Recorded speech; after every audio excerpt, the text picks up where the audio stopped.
listeners, thanks for joining us. This is the Medium Hour. I'm your host, WolfBoy. Welcome again to the show where the paranormal is well normal. I'm here today with Swanee Astrid, the contemporary Norn. Yes. Okay. Wait. So that in and of itself is a good place to start. Tell us about that and what it means.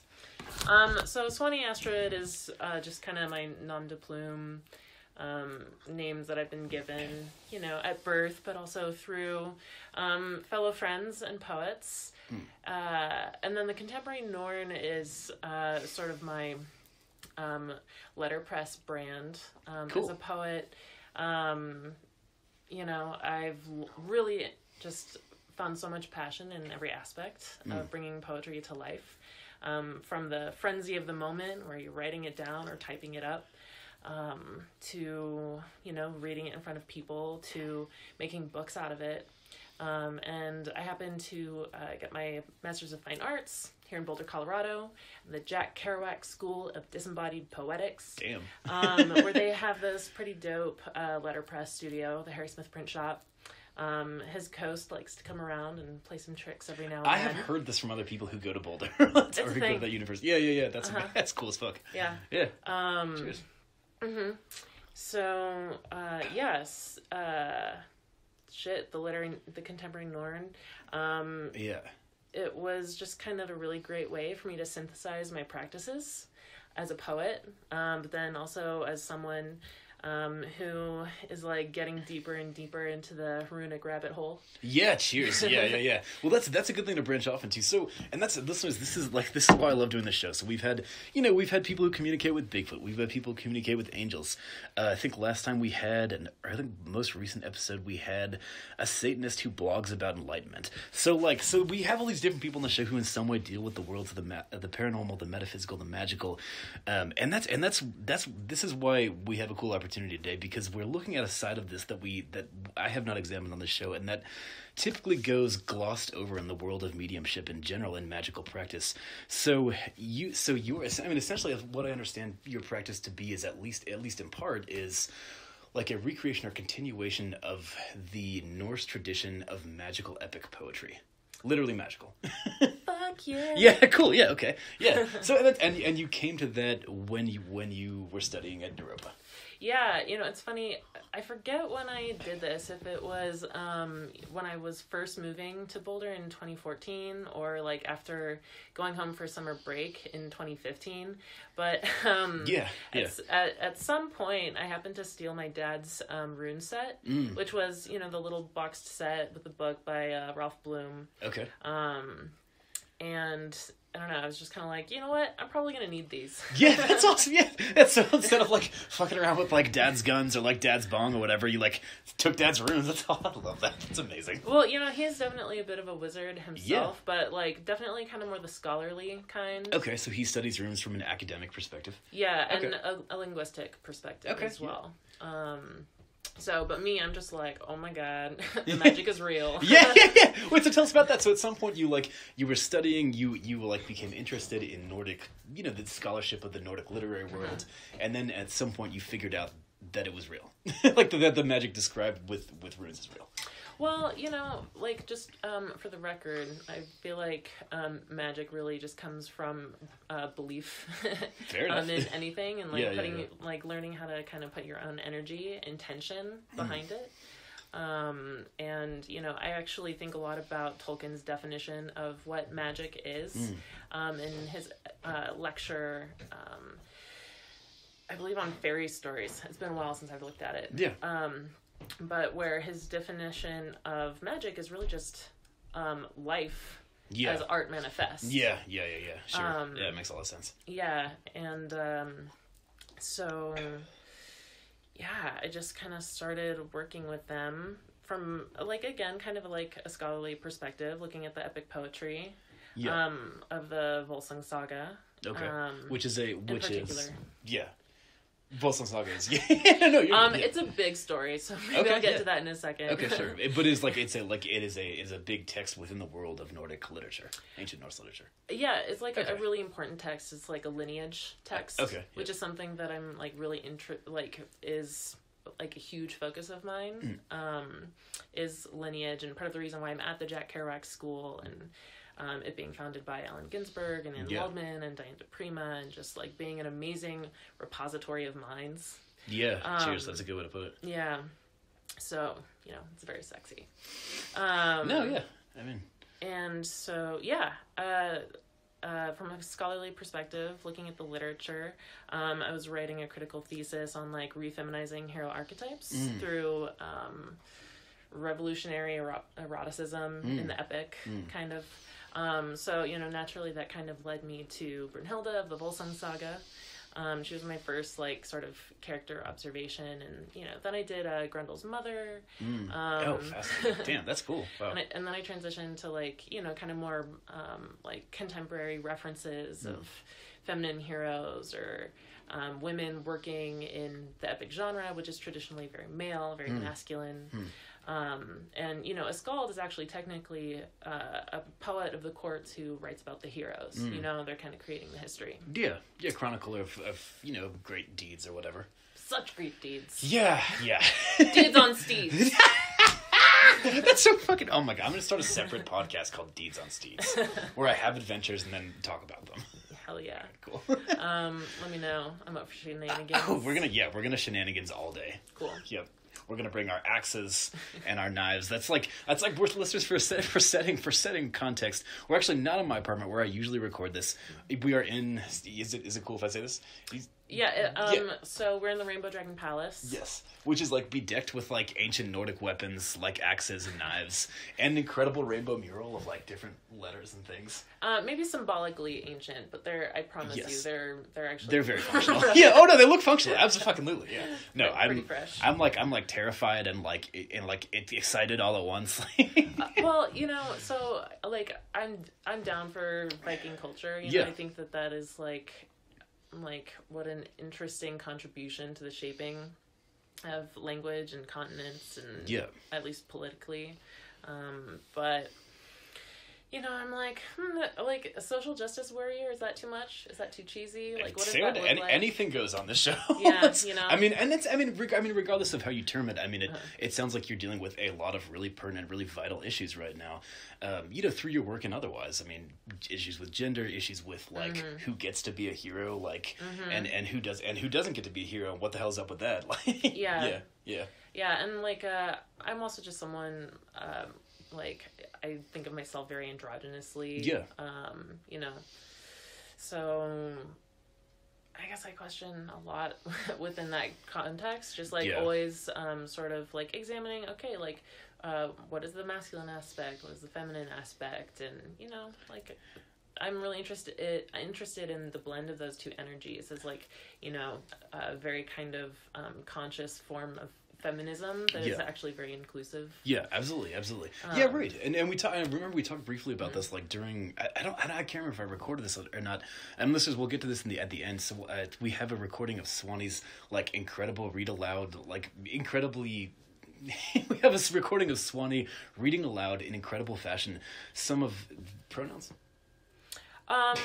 For me, she, her, hers is like gender inclusive, non-binary. Okay, you can get into that if you want. Yeah, no, but whatever. I feel bad for not asking earlier, but yeah. Okay, cool. Yeah, so we have a recording to follow all this of Swanee reading her incredible poetry aloud, and I lost track of where I was going with that. But in any case, so back to the poetry itself. That's a good thing to come back to. We're flying. Yeah, we are. Yeah, we're going at 1,000,000 miles an hour as we always are, and I've only had like 3 cups of coffee, which is I'm amazed that I can go at this pace on that little caffeine. But anyway, so taking it back to like gender and heroism and social justice work and social justice warrior work. So it sounds like as you got into the Volsung Saga and other parts of Nordic literature, in a practical and poetic and magical sense, they began to tie gender into that because this saga specifically that you're dealing with sounds like it leaves a lot to question and be expressed in regards to gender specifically, among other things.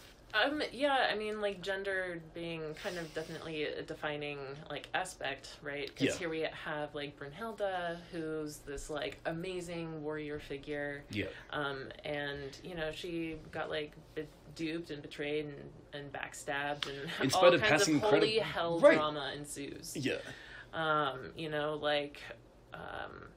hell knows no fury like a woman scorned. Yeah, right. And, you know, at the end of, you know, her tale anyway, she throws herself on the pyre, you know, forfeits her place in Valhalla, you know, and just kind of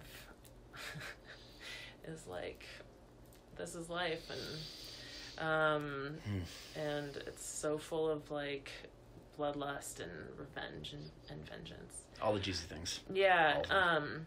And like one of the things that has been pretty active for me in my poetry practice since I started is like kind of using it as a framework for trauma recovery. Yeah. Which was kind of unconsciously done at first. It's actually kind of how I came to poetry. It was like I was in a very like intense moment of grief where someone very like close to me, the closest to me, had passed away. And just in a moment of despair, and then I was compelled, you know, to write a poem. I felt just like, catharsis. Yeah. And I was like, wow, poetry can heal the world. I mean, well, and that's part of Norse poetry as well. Is like Norse and Celtic poetry, among other magical traditions of the world, had these properties of like healing in a lot of different ways. Sometimes physically, you know, in a multitude of ways, and it sounds like that's part of what you're dealing with is like you, I mean, even you know, outside of your studies of Nordic text, you're dealing in the experience of like poetry being this powerful thing, which is a continuation of these really ancient traditions. All right, listeners, we are right back with you after Mercury retrograde has severely interfered with our interview, but we were right back on board with the medium hour where the paranormal is normal. We covered a lot of great stuff, and then as I was saying, Mercury retrograde, the astrological phase that is the bane of all technology, including mine, cut off about like a good chunk of what we were talking about there. But we'll cover it all. So we'll cover it all again. So where we left off, you had finished talking about sort of this organic experience where you were sort of naturally writing poetry as an organic response to trauma, which again is also very much in the vein of ancient poetry, in the Nordic vein and others as well. Yeah. And also I'm just kind of a person where it's in my makeup to really give a shit about like ancestor relationship. Yeah. And so, you know, having that sort of epiphany about poetry's ability to heal, I started thinking about how I can use that in my life and the people. And then, you know, as I matured and recovered like a lot of my trauma, I'd say I'm like pretty good to go now. Yeah.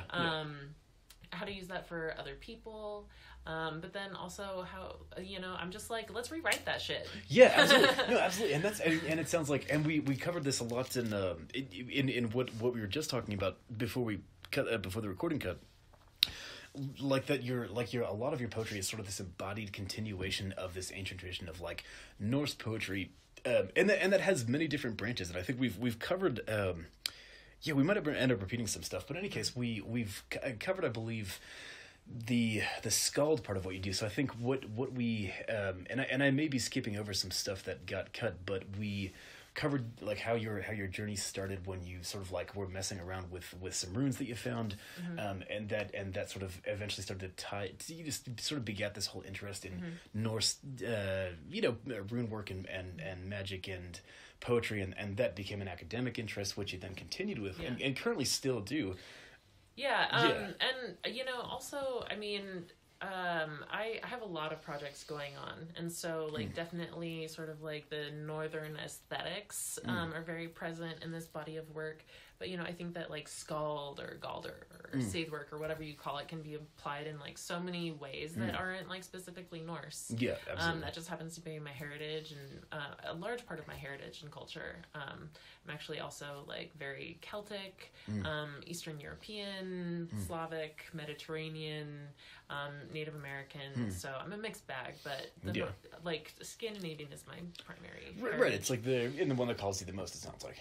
Well, and the one that I feel like I'm really just responsible to know. Cheers. So, you know, before I get into others, because, you know, I'm very interested in exploring my Native American heritage and culture, but how can I do that without being able to own my fucking whiteness? No, yeah, also that. Yeah, no, and I think with this, I don't know, I can't remember if this was part of what we lost as well, but we covered a lot of, like, doing work in the like doing poetic work in the vein of the ancient Norse tradition to kind of extract from older Norse works like current social justice issues like gender and gender roles and stuff like that. Yeah, I like to play around with language a lot, and I like joke and say I'm a social justice Viking. I mean, it's a joke, but it's not a joke. Yeah, absolutely. I've been engaged with like social justice in a lot of different ways for a long time now, since my like my 20s, maybe even late teens. But then also just like, I am a warrior, like I'm a fucking spiritual warrior. But, I also, I'll take somebody out if I have to. Yeah, absolutely. That's the Viking way. It's all about knowing like what's necessary. Warrior absolutely. is about like right action, is about timing, is about like composing oneself, with discipline, so that like when is the right time to strike and in what way. Absolutely. Yeah, whether that's like through poetry or protest, or like if someone tries to fight you, like, yeah. I would so much rather bring someone to their knees with my words. Actually, I don't even want people, I like don't even want people to do that. Yeah. Like something that like Freya has like inspired in me is how to win your enemies with love. To inspire love in the heart of your enemies. Yeah. That was specifically it. So I think about that a lot, and I'm just like, Freya, where's my love for this asshole? Not that I meet many in my life, but but they're out there. It's a thing. Yeah. So, and then something that another phrase that or term or whatever that I play with is like Valkyrie poetics. Okay, so first to explain what poetry really is, it comes from the Greek word poesis, which means to make. And so when you think about it in that way, like what is not being made constantly, through our words, what has been, what is, and what is becoming. That's kind of like the three Norns right there. That's their territory. Right. That's their thread that they hold. In Norse mythology and religion and active spirituality, as some people still practice it today, the Norns are those like the three sort of markers in time, like the three fates. Yeah, and like Norse concept of time is also circular. It's not like quite linear like the Greek or certainly like Christian concepts. Right. And so, that makes it a wheel. And I'm also a Scorpio, so I'm just like, rise from the ashes. Yeah, cheers. I'm all about like come up fighting, being a phoenix. Yeah. And so, like Valkyrie poetics, and especially working from Hilda and like my own like warriorship. Yeah. I'm just like, yeah, that's what this is. This is a resurrection. This is it's just straight up resurrection. Yeah, absolutely.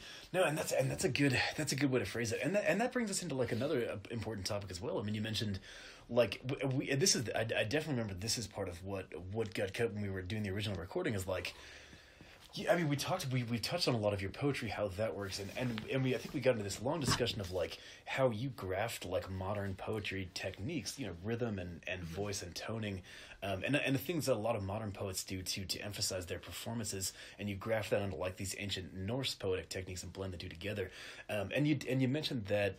In the ancient vein, Norse poetry has three different branches. So we've been talking about skald, the poetry part of it, and a little bit about galder, which has to do with song and sound and performance, if I've got that right. Yeah. It's like you're like dealing more with the vibration itself than maybe like just like the language soup that the skalds are always making. Yeah. Yeah. They're both really important. I don't know if I got a chance to talk about Charles Olson and projective verse before we had our little Mercury retrograde boo-boo. I think you mentioned Charles Olson, not in great detail. I mean, that's about it. I mean, that was a really important paper that he put out, was talking about the somatic resonance of voice in the body, and then, how, I mean, like, poets, writers, anyone who's able to express themselves in some way is a conduit. Yeah. And, that's just kind of it. Projective verse. But yeah. Yeah, cheers. Yeah, and so so again, like in I mean, just as poetry in the ancient vein was said to, what and did have, like, properties of healing and all these magical qualities associated with it. Your poetry deals in sort of a modern vein of that, in that you like. In that you study ways in which the voice affects the body, and in which the voice has resonance that affects the body, through the works of modern scholars. And again, you're blending that with all these ancient traditions to come up with your own thing that's still in the lineage of what you study. We did not. I really want to cover Saith, because we've Okay. done, well, so That's what you were getting to. So that's, you mentioned like the three branches, Skald, which is the poetry, Galder, which is like has to do with tone, sound, vibration. And those and the last branch in the ancient Norse tradition is of skaldry and poetry is Saith. So tell us more about that. And you mentioned, I think you mentioned quite a bit about like your Saith work in terms of some of the journeys you've done and stuff like that. Yeah. Yeah. It's not like my main thing. Yeah.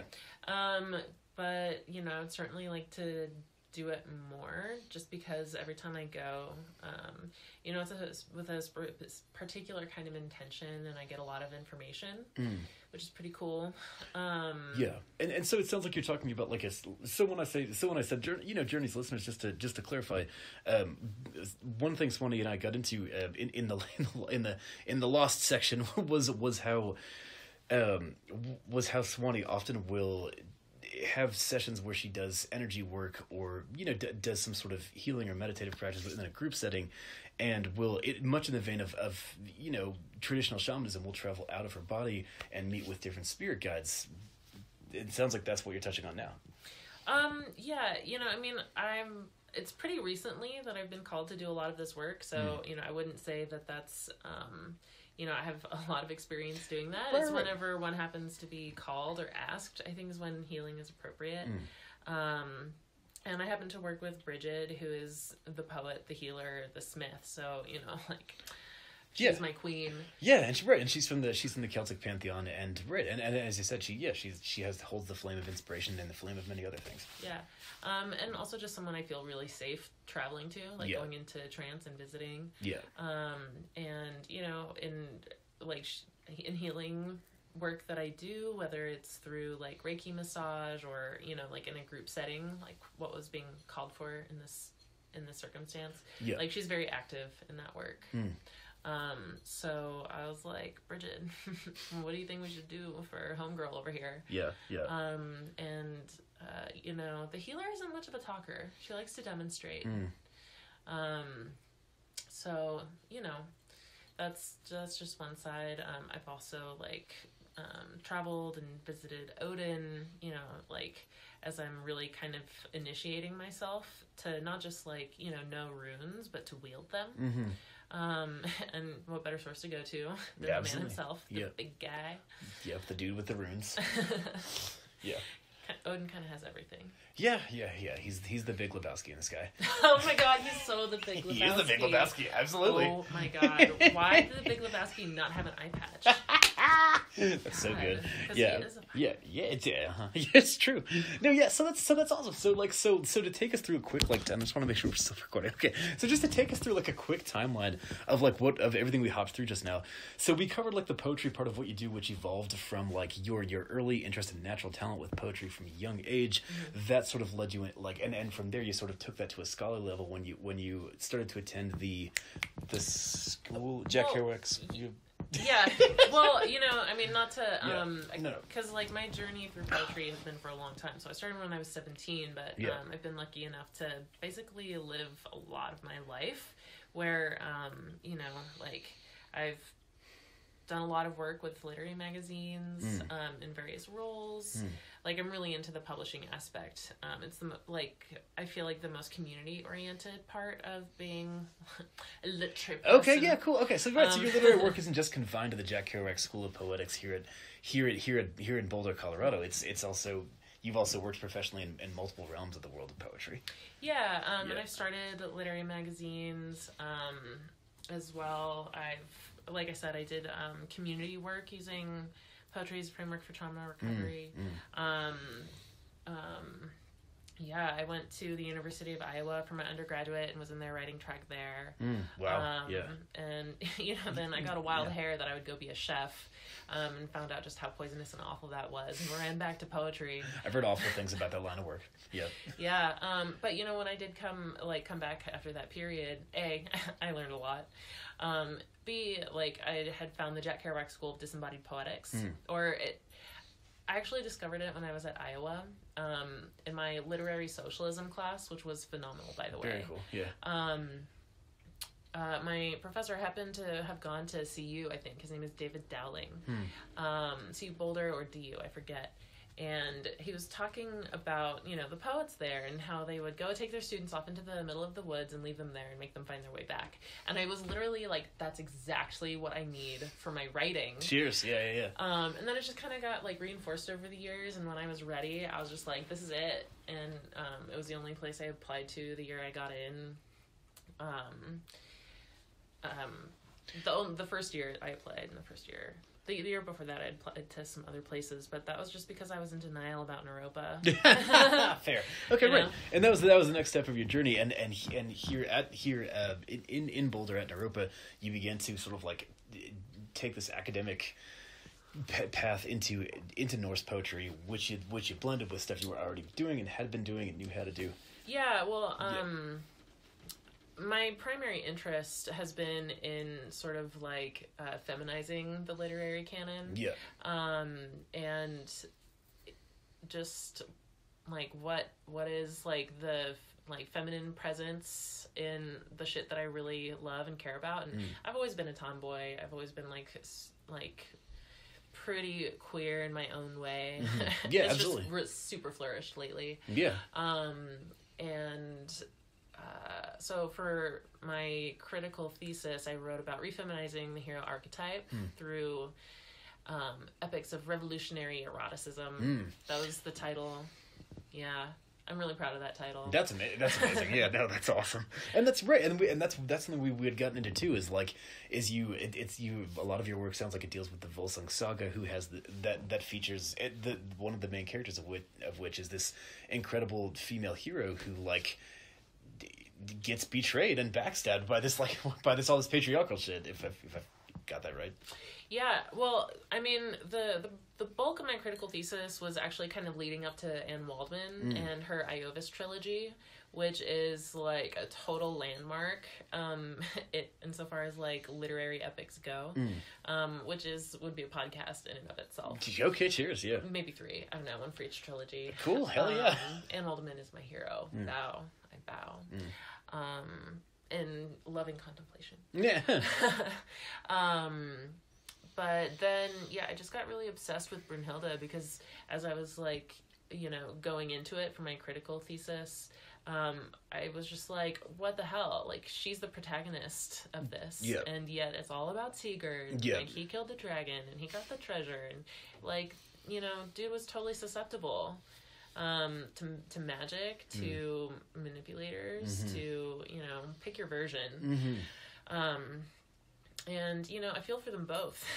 Sure, yeah, absolutely, right. And so a lot of your work was sort of delving into all the gender crossfire that went on, or all the gender shit wrapped up in the Volsung saga. And it sounds like from that you extracted maybe core elements of Brunhilde's heroism and were able to cast that in a modern light, perhaps. I mean, I think that gender is always, unfortunately, a casualty of war. It creates so much such a good way to put it. And it creates so much framework for how we operate. What is gender normative and what isn't. And, what has become gender normative, hasn't always been the case in skin for a long time. I think maybe even always. I don't know. My dad would know better. He's such a scholar on all things Scandinavian. But women have been able to hold property and be warriors. Initiate divorce. Yeah. Yeah, real tribes. Be war party leaders. Yeah. Yeah. Absolutely. Be independent. Yeah. So, that's Valkyrie poetics right there. Something I'm trying to revitalize. Absolutely. And also in thinking and helping my community realize their own autonomy and inner strength and power and respect for others. You know, like true warrior culture, like honoring right action, consent. Yeah, that's a big one. Absolutely. And you know, then in knowing oneself and like grounding in like your personal principles, being able to like act with right action. There's right action and then there's acting with it. And like having the correct timing. So, you know, like as I'm working on this project with Brunhilde, I'm trying to access those things through feminine wisdom, like embodied through feminine wisdom. And so, you know, I'm thinking of this manuscript as like a manual, you know, as well as a poetics project. It still has yet to fully manifest itself into what it will be. But yeah, no, that's incredible though. So that's like, so your project where you are, you know, sort of to an extent reworking or perhaps, you know, working with the ancient material of the Volsung saga in the same way that such poetics in days of old were used not only to entertain and to express things artistically, but as you know, as you're saying, as sort of an instruction manual of like how to be a warrior, or like, you know, how to embody a hero archetype or whatever. It sounds like that's part of what you're dealing with when you take like the raw material of this ancient stuff and rework it in a modern vein. Yeah, and I think that you know, the rituals that I've created for myself, you know, it's some of them I have created solely for myself. Some I've been given, some I've adapted, but you know, these rituals are just like access. It's like these kind of like ancient traditions creating an access to, you know, contemplate that in the contemporary. Yeah, absolutely. And that's one thing that we didn't. Well, I wanted to like, speaking of recreating, I wanted to like pull back a couple things that were cut out when we lost that first section. You mentioned doing at least a couple cool things with Safe, which, as I understand it, is the final and more like shamanistic branch of skald work, ancient Norse poetry work. So you mentioned like, you know, you do spirit journeys to meet with guides to learn about, you know, rune work and get rituals and stuff like that, and build your own rituals as well. And I wanted to get into a specific segment of that you described in our lost section about actually getting the opportunity, partially through Europa, if I've got that right, to go to Iceland, the place of origin of Norse poetry. Oh, they just let me go. I already had the tickets. They were non-refundable. Yeah. I was like, I'm doing this. Yeah. You've known that this is like a thing for me for like years now. So, yeah, sure. And it's finally happening. Cool. Yeah, I mean, I graduated with my Master's of Fine Arts from the program in 2016, and I started working for the program like that September, doing all kinds of administrative stuff, but I started at the end of January just as an academic advisor, and I coordinate the summer writing program, which is amazing, and I will make a very shameful plug. Yeah, at please the end do. about Yeah, that. absolutely. So yeah, but between I had like the past 3 or 4 months actually to really kind of develop a blog around the contemporary Norn, and then to actually get like my letterpress going, you know, kind of like my designs. You know, my own little runic font, if you will. Cool. If anyone out there like knows how to take these things and make actual fonts, usable fonts out of them, like please hit me up. Hell yeah. I would love to make that a thing. I just unfortunately can't learn one more new thing. Yeah, well, so if anyone out there who is in any way involved in the world of arts and fonts, how should they contact? And they're listening to this and they want to do that. How should they contact you? contemporarynorn@gmail.com. Perfect. Cool. Yeah. So contemporary, and then Norn, N like Nancy, O like Oliver, R like Rachel, N like Nancy. Yeah. Cool. Gotcha. All right. Cool. Yeah. Awesome. And that's so. Yeah. So it sounds like that's like, you know, between your academic and your personal explorations into the world of Norse poetry, you built like no, I don't want to say your own product line. That might not sound like the right thing to say, but you built like this whole. You built. A concept. Yes, a right. brand. Thank you. Yes, a concept, brand, right. A persona. Right. It having to do with this icon of the contemporary norm, and with that comes a website and your personal poetic works and your literary works, and that entailed at some point an actual trip to Iceland. And you were talking about that, like you were talking about like sort of a spirit journey you had, substance use spirit journey. To get back into that, that was really cool. I think that's like where we cut off. Yeah. Oh yeah. Well, so Iceland. What a beautiful land of ice and fire, majestic island. So one of my first experiences, I mean, when I was like getting to my hostel, I could kind of see the northern lights a little bit too, actually, but I was a little, preoccupied with the fact that it was like getting dark and cold was carrying heavy luggage.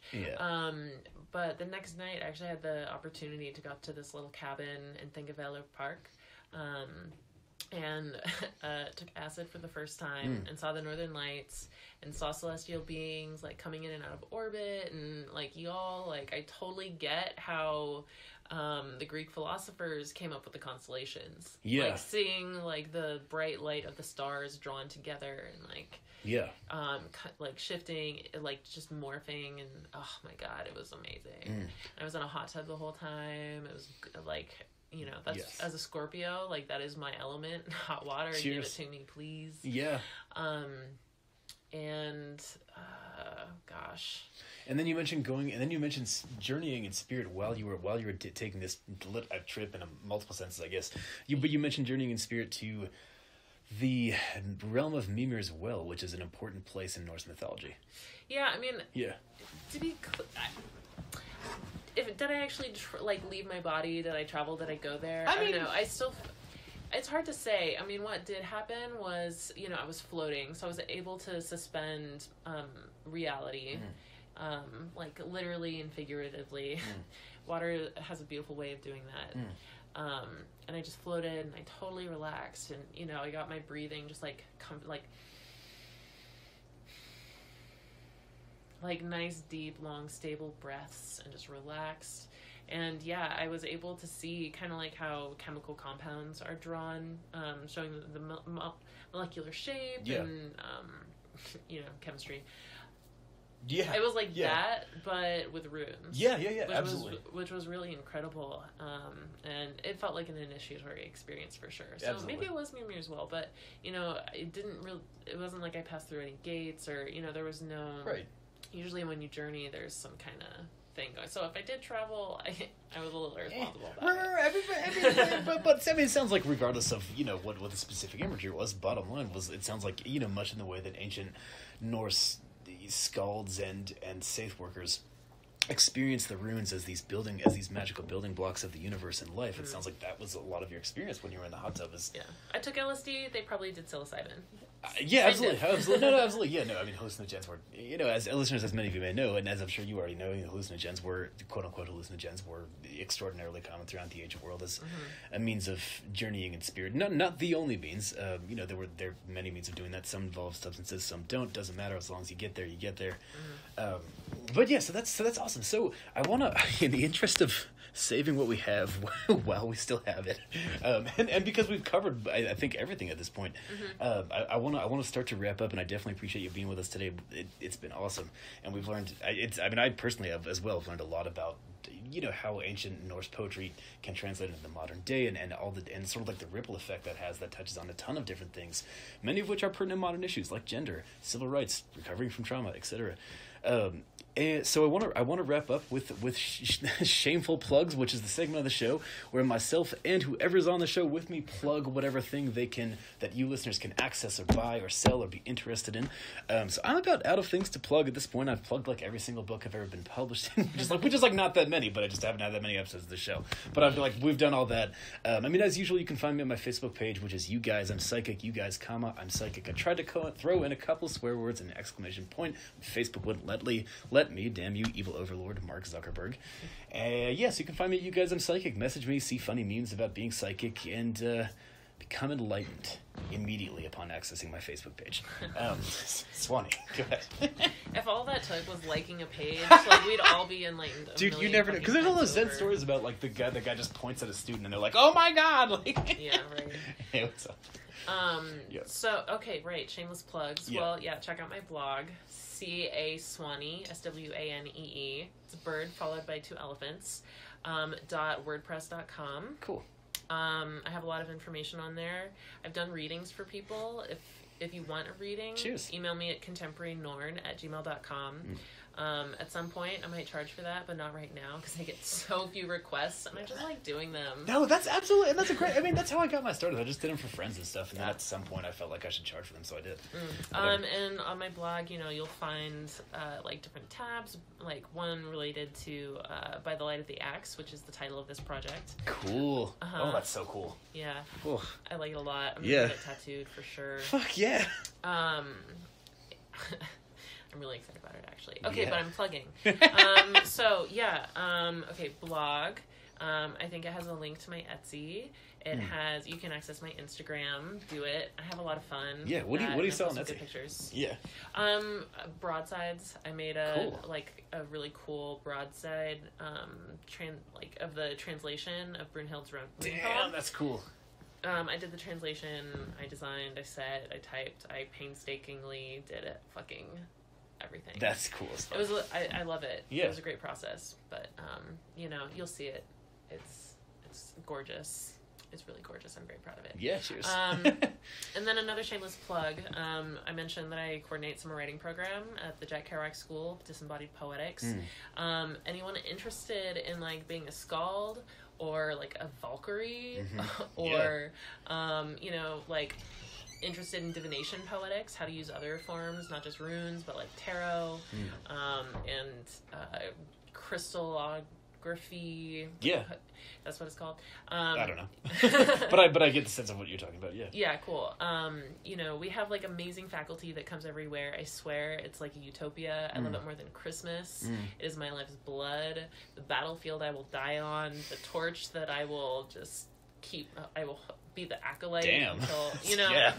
I'm really intense about real. it. Yeah. Did I mention I'm a Scorpio? But summer writing program is awesome, and registration opens and it is here on March 8th. Yeah. And goes until actually the Thursday before the program actually starts. So I think, what is that? The program starts June 10th to June 30th. So it's 3 weeks into June. Please do it. You can email me there for that at swp at naropa.edu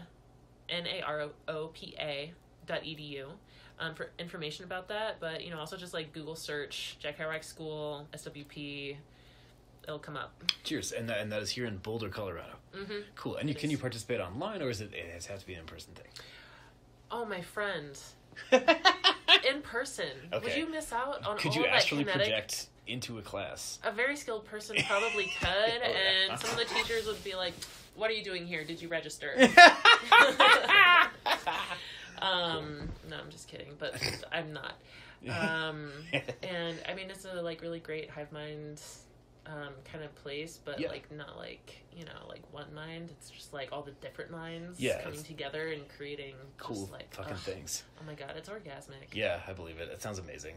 Cool. All right, well, cheers. Well, thank you so much again for being with us. Again, this is Swanee Astrid. And I'm your host, WolfBoy. And again, thank you for listening to the Medium Hour, where the paranormal is normal. Shoutouts once again to Jesse Deadman of Deadman's Tome. You can find him on deadmanstome.com, I think it is. In any case, Jesse's a great dude. He sponsors me for this podcast. He writes horror. He publishes horror. He has his own blog, his own YouTube channel. The list goes on. He's a great guy. Go check him out. And shoutouts finally, once again, to everyone who told me magic isn't real, because it's fun proving you wrong. I'm your host, WolfBoy. We're here with the Medium Hour. And listeners, we're back once again with a brief clip of Swanee reading her poetry.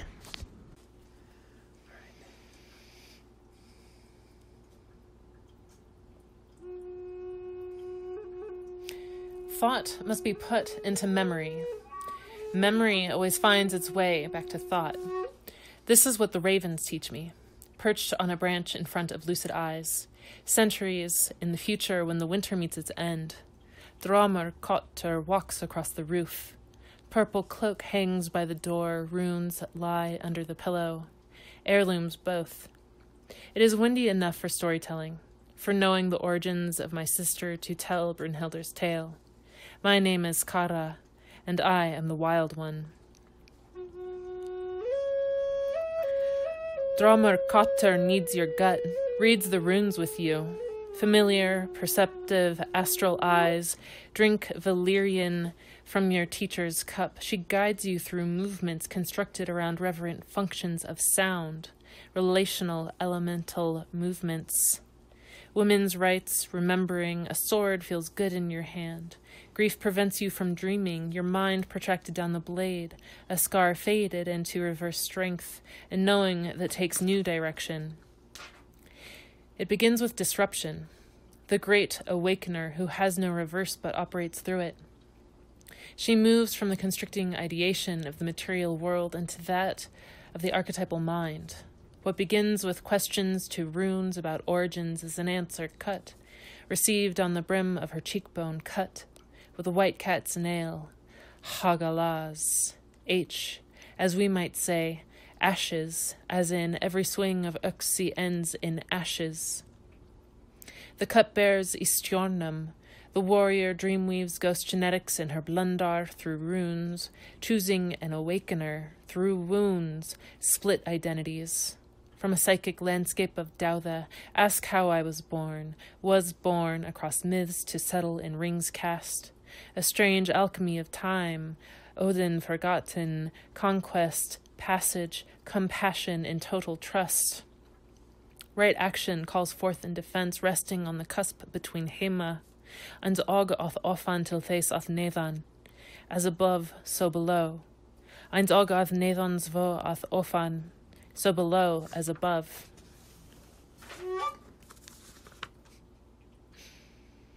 Initiation is suspended between that which is beyond frail manipulative powers. This is the rune of questing. World partnership, that which your nature requires, opening to that which has been shut. Always. Cast out, raven sent, haunted ghost genetics. Mistakes are made in not trusting Rathgata, which is why you believe it. Matur. Exactly as it is told, freewheeling in the name of true will. It was not wrong, the sense of beginning. Hers is the force of feminine matur, where we see the corners in love, the self veers in partnership and movement.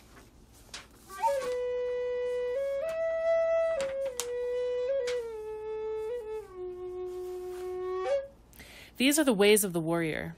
If so, this is a primal matur, a place of injustice to take heed of unwilling fortunes told. Knowledge of speech of birds was thought to be conferred by eating the heart of a raven, or stone falcon, or dragon. When Sigurd made tribute of Fafnir's hjarta like an all-good medieval lore, he became like beast, ingested beautiful monstrosity.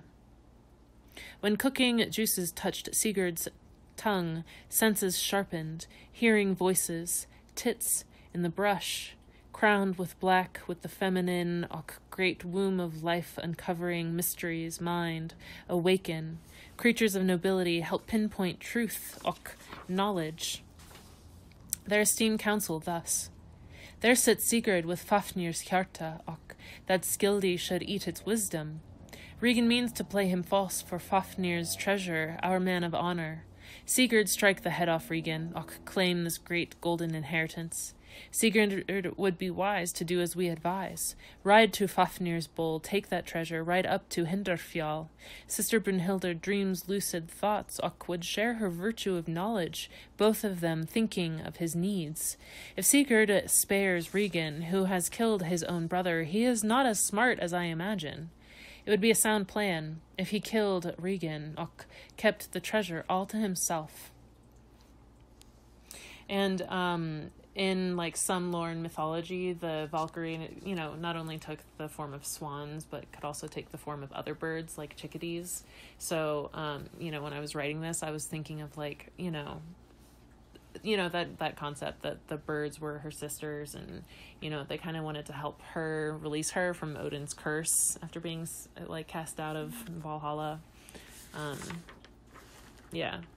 And then so I'll just read this last. I'll just kind of end here, and then you see where we go. But this is the moment after he does ride up to Hinderfjall and wakes her up. And then, in Wagner's Ring Cycle, there's like, that glorious morning music, golden rays of sunlight, like motifs. And she's like waking up and yawning, and she sees Sigurd, and she's like, "Oh, hail." Spake ye then taller, oh hail. And then she gives her root wisdom to him. And she says there are 7 like kind of main categories in rune wisdom that she shares with him. Fortify your weapon with runes for war to aid you in battle. You shall know victory if you are faithful to the intent of your sword. Inscribe according to your need, your hilt, your blade, your boss, naming the god Tyr twice. Engrave runes for the salty surf. Safe passage will be yours unless you wish to be a grave man. On swimming sail masts, on the stem of the ship, on the blade of the runner, with ember pay the abundance of a year upon the oar, so that neither steep break nor black waves will hail you. Cast speech runes around a web in the loom. If you will tribute grief to no man in a feud, nor therefore an interview of lovers. When any of these people gather, place the runes, all of them, around together. Pass doom in the filling of a vessel.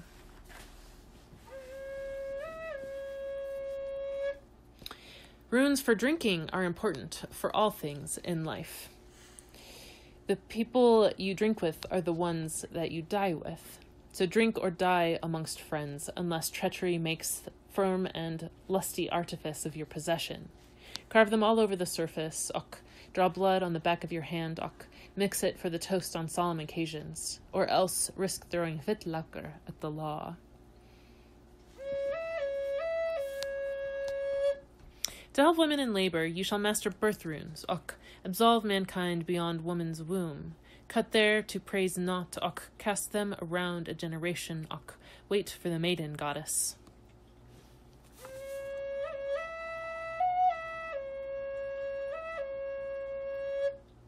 You exist to heal. No runes for willow, birch. The boughs yielding east are best, Understand how to examine the wound. Mark the runes in the bark, in the ash of the wood.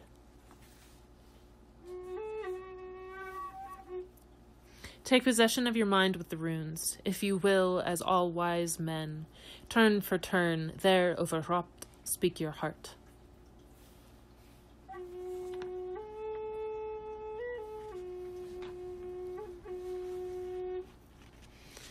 So, yeah, that's just kind of... Yeah, thanks. That's amazing. No applause necessary. But yeah, so that just kind of gives a little bit of a taste of like some of the weaving that I'm doing with just like what I get out of rune readings and like stitching things together and, you know, like around like, why did things have to be so fucked up?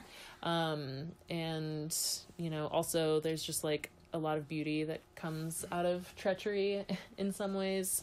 'Cause, you know, it has so much to do with character and like people's true character and like, you know, just drama. But the rest of the manuscript really kind of like kind of takes on that torn I don't know if that was a Freudian slip or not, but yeah, just kind of like taking on that like Norn sensibility, and then just kind of like fucking with it and taking, you know, some of like the key like literary aspects, you know, like dreams and you know, like signifiers like cups and swords and elaborating on them some more and just like trying to piece it together, I suppose. Maybe it's not so much like weaving as it is like quilt making, because I'm taking like these different fabrics and trying to put them together. So yeah, thanks for playing with the flute. Yeah, still get used to accompanying people, but that was fun. Yeah, well, cool. We'll just have to do it more. I'm down. Yeah, that'd be great. Yeah. Cheers. Yeah. It sounded amazing too. So thanks. Yeah, no, I was even the parts where I like fucked up, I was like, it actually sounded pretty cool. Well, I kind of like it too because you know, I don't know, the way native flutes, you know, the legend around them is that I think it's a marriage tale. It's been a while since I've listened to it. Yeah. But he goes out into the woods thinking of like the appropriate gift to win his bride. Some versions maybe. I know a different one, but And anyway, he's walking through the forest and he heard this music and he looks up and there was a branch that had been, you know, like hollowed out and bored into by a woodpecker and probably other grubs. And so, I like kind of using it to accompany and playing it for myself. Yeah. Just because it really is so wind and tree connected. And in this setting, I kind of thought of Odin hanging, on the world tree and getting his wisdom on the ash tree, and getting his wisdom. Yeah. So that was cool. And his horse is the wind, according to some versions of it. That's cool. Sleipnir. Yeah. Who's created by one of Loki's complete disasters. Well, Speaking of why are things so fucked up, Well, tricksters create the world. Yeah. I remember that was something that Anne Waldman said at one of her last readings for her book Trickster Feminism. And they do. They create the world by undoing it. Yeah. Which is cool. So, I'm definitely trying to embody some trickster with feminism wisdom here in this project too. That was amazing. Yeah. Okay, thanks. Yeah, it's been coming up. That was coming up for me just yesterday. Trickster is unmaking the world and making it again and shit. And then this morning too. Yeah. So, not all of this is my writing. I also have one of the translations of the Volsung Saga in here, and just notes and past manuscripts, thesis manuscripts, and just a ton of workshopping notes. And once upon a time I made a performance of reading the rules of courtly love and with the runes and casting a circle with that. That's in here too for some reason. I was kind of thinking of maybe including it as an appendix, but we'll see. I don't know. Not necessarily related, but it could be. That's the beautiful thing about poetics. You can just make up the world.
Hello, listeners. Welcome once again to the Medium Hour, where the paranormal is, well, normal. I'm your host, WolfBoy, and we are here with... Todd? Okay, yeah, Todd. And Todd, today we're covering a unique topic that often gets misunderstood. That topic is the C word of the medium community. So let us know what we're talking about today. I guess we're going to be talking about my particular religious and philosophical views, which I call Satanism, Right. and which align with other notions of Satanism that that other people have described and codified, but that also are distinct from those in some ways. Yes, well, right, and listeners, and that's a good way to get started. I mean, like Christianity, like any religion, Satanism has different branches. So, and listeners, this is unique. We usually talk about metaphysical stuff. I have people on here who talk to ghosts, or channel crystals, or whatever it is. But your bent on this has metaphysical trappings, but is mostly philosophical. If I've got that right. Yeah, definitely. It's mostly drawn from my readings into in Western philosophy. Although recently I've been drawing a lot from Hinduism as well, but primarily this whole thing started from my readings from Hegel and from William James.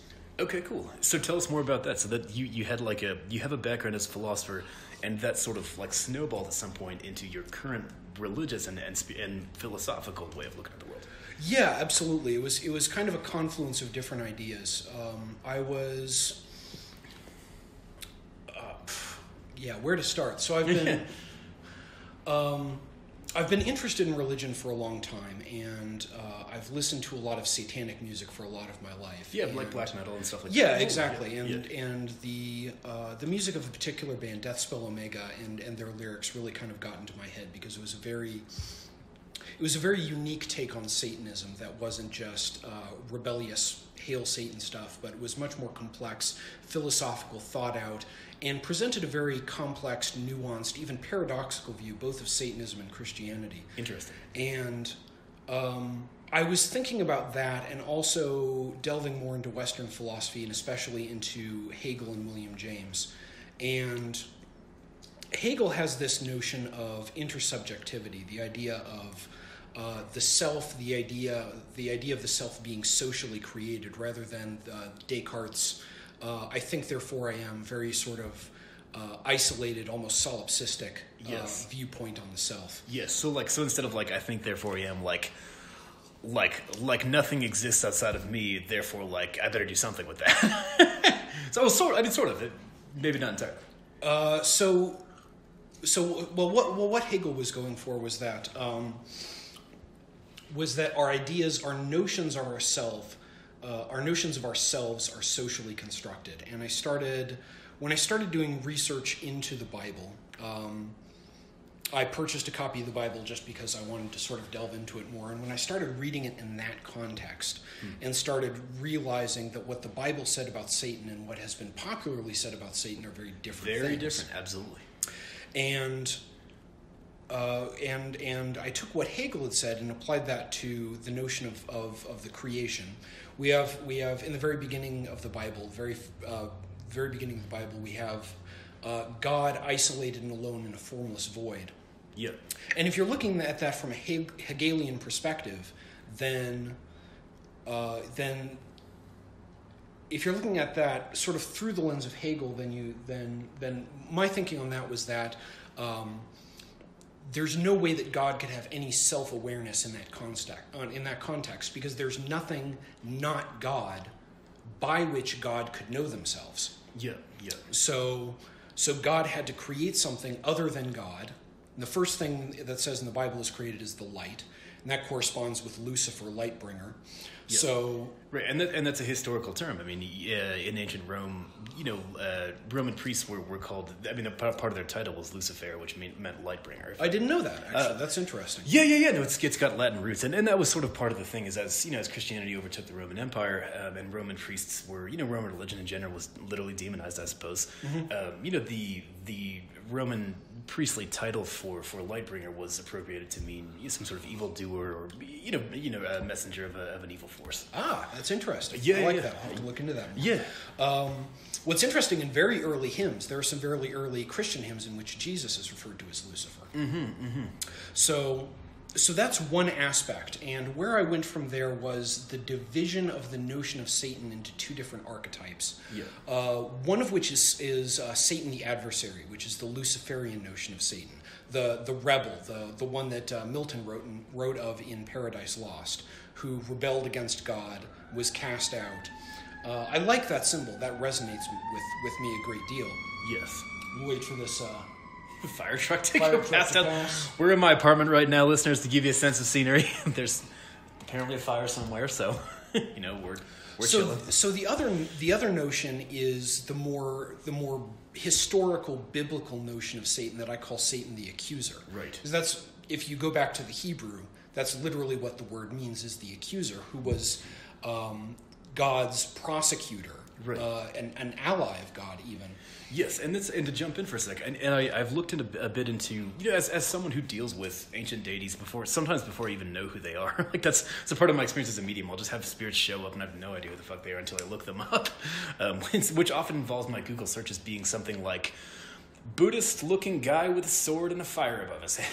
It's somehow I come to conclusions from there, but so part of that has entailed research into ancient Judaism, which was polytheistic. They had multiple gods, and as is so often the case in polytheistic religions, different gods have different roles. Mm-hmm. So way back before Christianity, even before Judaism was monotheistic, you had different gods and different roles, and there was a god called, I believe Samael is like one of the older, or Satan perhaps is, I don't know which one is came first, doesn't matter.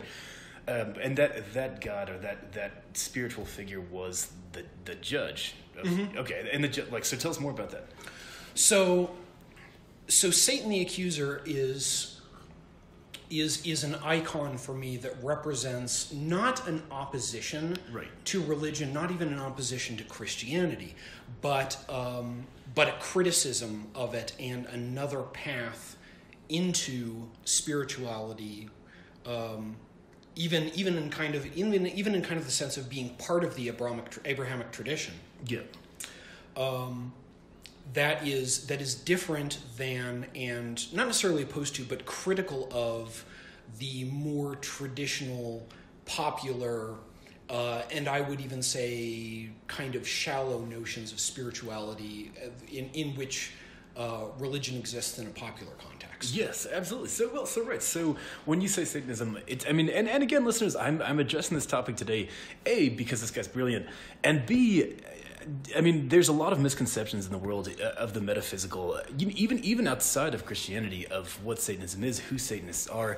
And sure, in every religion, you've got some assholes who propagate bad ideas about what their group stands for, and that misleads everybody. You've got Baptists who are jerks, and because of, that's, I shouldn't say Baptists, I apologize. You've got a lot of different denominations of Christianity who have a lot of very loudly spoken people who are hurtful in their language. That's not every Christian. That's the very small portion of Christians. And so what we're talking about here is not Satanism as representative of some malign bad thing, but this is Satan for you is a figure that represents someone who is able to stand up to authority systems that are flawed and accuse them of what they've done wrong. Yeah, absolutely. Right. So I have this notion that I write about called the hegemon. Yeah. And the hegemon is an old, is it Greek or is it Latin? I'm pretty sure it's Greek. Okay. I could be wrong about that. Old Greek word for authority. And so the hegemon is sort of my collective noun for the authorities in the world, governments, large churches, the Catholic Church especially, that appropriate religion, appropriate spirituality, dictate and mandate it, dictate how people's lives are supposed to be. Right. So Satanism, my particular stance of Satanism, is not in opposition to religion and is not even in opposition to Christianity, but is in opposition to the hegemon. Yes. So you're not saying that. Right. So that's another misconstrue one. That is another misconstruction. Misconstrual? Right. Thank you. There goes my English degree. That's shining in all its glory. That's another often conceived misconstrual of Satanism. People believe it is often that people believe mistakenly that Satanists, all Satanists think Christianity is bad. It sounds like what you're talking about is the opposite of true.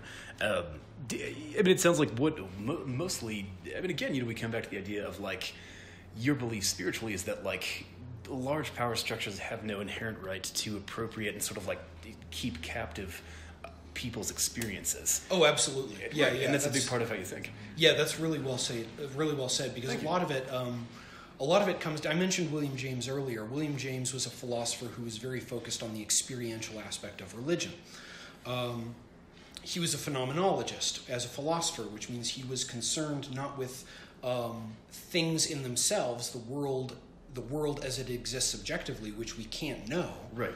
but rather with our experience of the world. And we can know the world in our experiences, we can know the world through our experiences. And William James wrote this brilliant book called The Varieties of Religious Experience, which deals with exactly that, with religious experience. And people have these religious experiences, which are these remarkable, ineffable, noetic experiences that are personal and that people have, I think, a sacred right to. And institutions like the Catholic Church, really conservative Southern Baptist churches, for example, will appropriate this and mandate what religion has to be for people in general, which I think is just a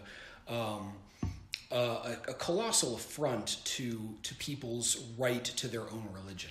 Right, absolutely. No, and that's a good point. And we've talked about a lot of folks that we've had on the show have talked about their religious experiences happening organically. Like when I started seeing angels, I was 16, and I didn't really particularly have any strongly religious beliefs at the time. And I have I don't know if I have any of them now, though I do study other religions because it helps me understand my experiences. But that's like one of the first things I noticed is like these beings who I felt were angels sort of had, I mean, they had some things in common with Christianity, and they didn't. You know, they sometimes behaved in ways consistent with Christianity and Christian mythology, and sometimes they didn't. Like they didn't even come close. And I was just so. I mean, that was like my opening. It was like these beings are ultimately beyond my and perhaps any institution's understanding as well. Mm-hmm. Yeah. Yeah, exactly. And so if I'm looking at it from the phenomenological aspect of it, I'm not going to take your experiences of, for example, seeing angels and say that, based on this, angels are these objective metaphysical entities that exist and have this description. Right. Then, like only me and mine can say like what they are, like how you experience them. Right, exactly. Right. So all I do is just acknowledge your experience and acknowledge that there is a reality from which those experiences come, which I don't have access to. I have access to my own religious experiences, and those are meaningful for me in my own personal way. Yeah.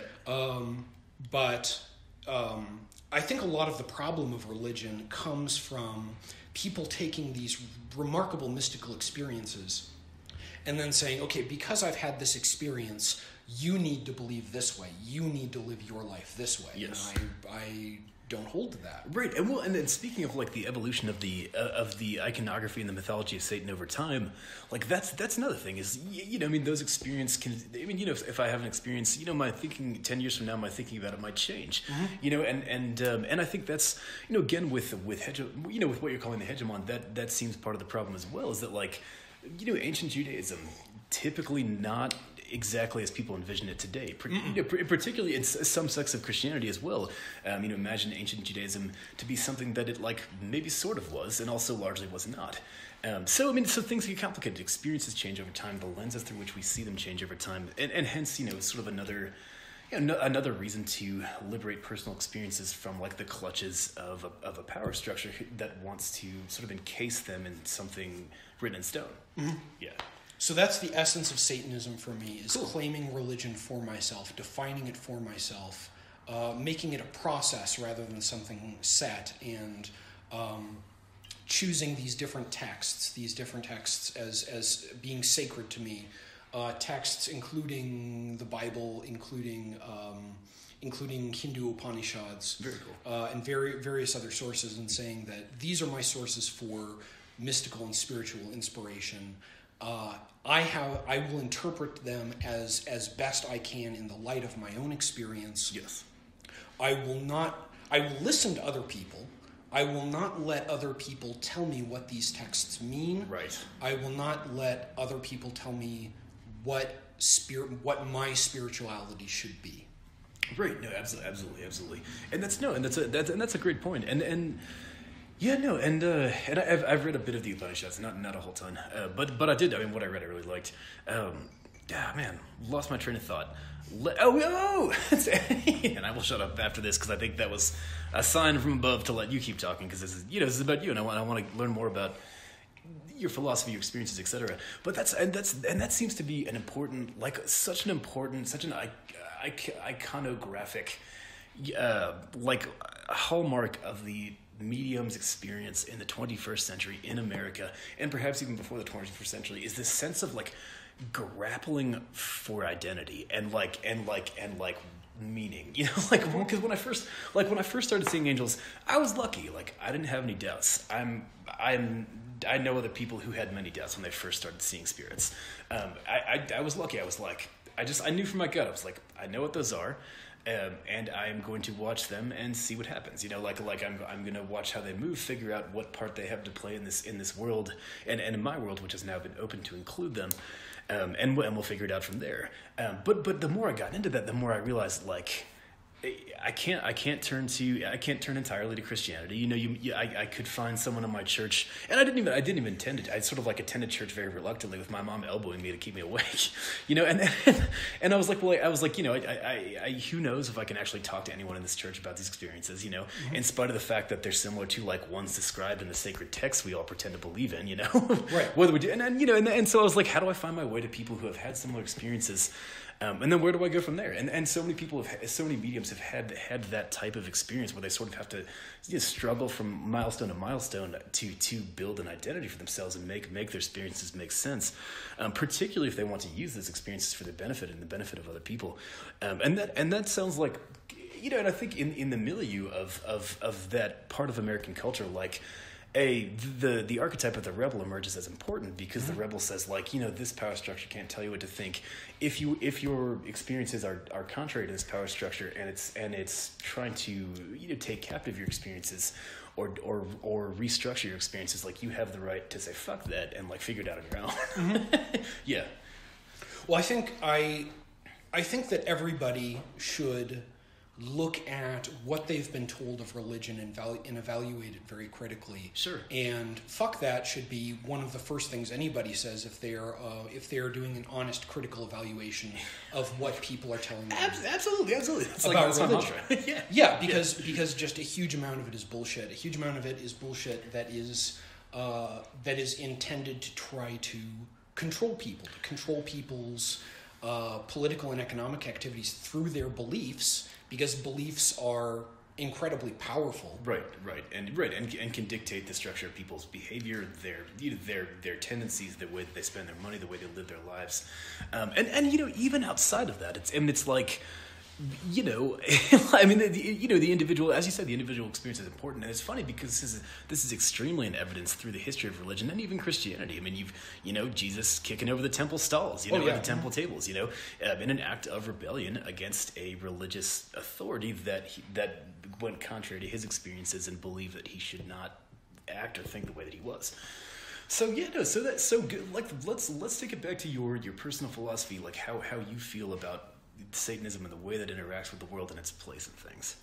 So it's like, you have a particular context I could jump off from? Sure. Well, so I mean, one thing we haven't touched on. I mean, we've been jumping around the realm of the philosophical, which is good, and this is brilliant stuff. One thing we haven't touched on is the personal life. You know, like, and not necessarily your personal life, but like how does the way that you deal in Satanism play out in the way that you interact with the world around you? Okay. Yeah. So it's the foundation of the way that I actually view God and Satan metaphysically is pantheistic. Yeah. And pantheism is a notion that the universe and the divine are consubstantial. There's kind of two different modes of thinking there. One is panentheism, which is that the divine is greater than the world, but all of the world is contained within the divine. And then pantheism proper is the notion that the divine and the world, the cosmos, are exactly the same thing. So I look at that that shows up in a few different ways in my personal life. I mean, what I try to remember going about my day-to-day life is that I am the living experience of God. I am the living experience of Satan. Right. So every aspect of what I do in my life is divine and sacred in that aspect, and I try to live in accordance with that, and not be petty or wasteful in terms of how I use my time. Yeah. To try to recognize the sacred essence of other people. To try to limit my seemingly endless frustration with society in general. Right, absolutely. I think, and actually, and this is a discussion I've had with a lot of people recently. And in fact, in the previous episode, I had on an amazing herbalist named Erin, and one of the things, and Erin's part of Erin's focus in her herbalism practice is to we talked about the Jenga tower. So like both Erin and myself and many other providers I've had on the show, many other metaphysicians I've had on the show have all these problems with how Western medicine works. I mean, I spent a lot of my life with Western medicine telling me like, you're crazy, these things you're seeing aren't real, but they were real, and they are real, and regardless of whether they're real or not, my experience has helped me and other people, and that's the bottom line. But at the same time, Western medicine has this enormous interlinkedness with our society where, like, I mean, vaccines aren't widely available because of it. There's huge positives throughout the industry. So Aaron and I were talking about the Jenga tower, where you can't just knock the whole thing over. You have to use your frustration, turn it into precision, take out the blocks and replace them without knocking the whole thing down. I like that. I like that a lot. Yeah. Yeah, there's especially once you get into sort of post-structuralist philosophy, there's this notion of everything being kind of interconnected and intertwined and inseparable to some degree. Yes. So yeah, I like that metaphor a lot. And what I'm trying to do with my writing, and what I'm trying to do with religion as an experiment through myself, is to try to repair what I see as very large problems with religion in general. Yes. What religion has become, especially over the last 2,000 years. Yes. So, yeah, absolutely. So it's a lofty goal, but I'm trying to fix religion, and I'm not trying to just knock the entire edifice to the ground. Right. Like, you do not hate religion or think religion is like inherently bad. Correct. You're using your view of all life as sacred to do what you can in the way that you interact with the world to rectify religion's relationship with people and society. Mm-hmm. Yeah. Something I like to say is that religion is not a problem. There are problems with religion. Right, exactly. Right. And again, we're dispelling stereotypes. I mean, I think you approach the average person and say, like, what do you think of when you think of a Satanist? And I think of, like, some guy with, like, and not that there's anything wrong with this, but, like, some dude with, like, who, like, spinning Metallica records backward as he thinks about, how to, as he downloads the anarchist cookbook from the dark web, right. But that's not, but I mean, obviously, and you are not the only Satanist that I know. I know we talked about this off air, but I've known other Satanists who are deeply devoted people, to whom the archetype of the rebel is sacred, because the rebel doesn't have to act in extreme ways to dismantle problematic things. Right. Yeah. There's even kind of like a trickster god aspect of that. And hell yeah, there is. Exactly.